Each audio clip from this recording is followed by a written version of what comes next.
Students, আজকে profit and লসের আরেকটা প্রবলেম তোমরা দেখতে পাবে।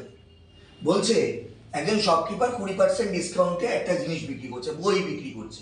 এরপরেও তার কাছ থেকে যারা 9টা করে পেয়ার বই নিচ্ছে তাকেও একটা করে পেয়ার বই ফ্রি দিচ্ছে। এই টোটাল ট্রানজাকশনেও 26% লাভও করছে।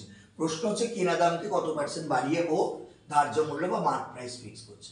এই ডিসকাউন্ট, এই যে এখানে ফ্রি দিচ্ছে, এটাও তো ডিসকাউন্টের সমান।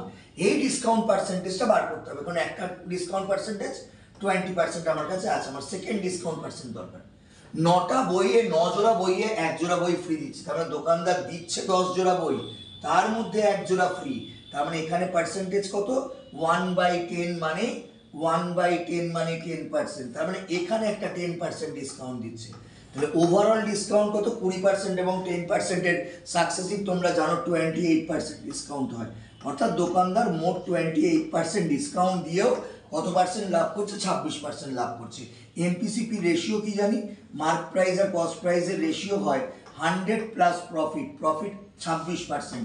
তাহলে 126 100 প্লাস প্রফিট, আর ডিসকাউন্ট কত? 28, 100 মাইনাস ডিসকাউন্ট 100 মাইনাস 28 মানে কত হচ্ছে? 72। এবার যদি এটা আমরা 18 দিয়ে কাটি, এটা 4 18 72, 18 দিয়ে কাটলে এটা 7 হয়, অর্থাৎ 4 ইউনিট সিপি আর হচ্ছে 7 unit MP, mark price 7 unit. তাহলে কস্ট প্রাইসকে কত পার্সেন্ট বাড়ানো হয়েছে? আচ্ছা, কস্ট প্রাইসকে কত বাড়ানো হয়েছে? 4 কে 7 করা হয়েছে, মানে 3 বাড়ানো হয়েছে। ডিনোমিনেটরে 4 মানেই আমরা 25% জানি, না মনে থাকলে 25 দিয়ে গুণ, মানে 100 দিয়ে গুণ করে দাও, এখান থেকে 25 পেয়ে যাবে।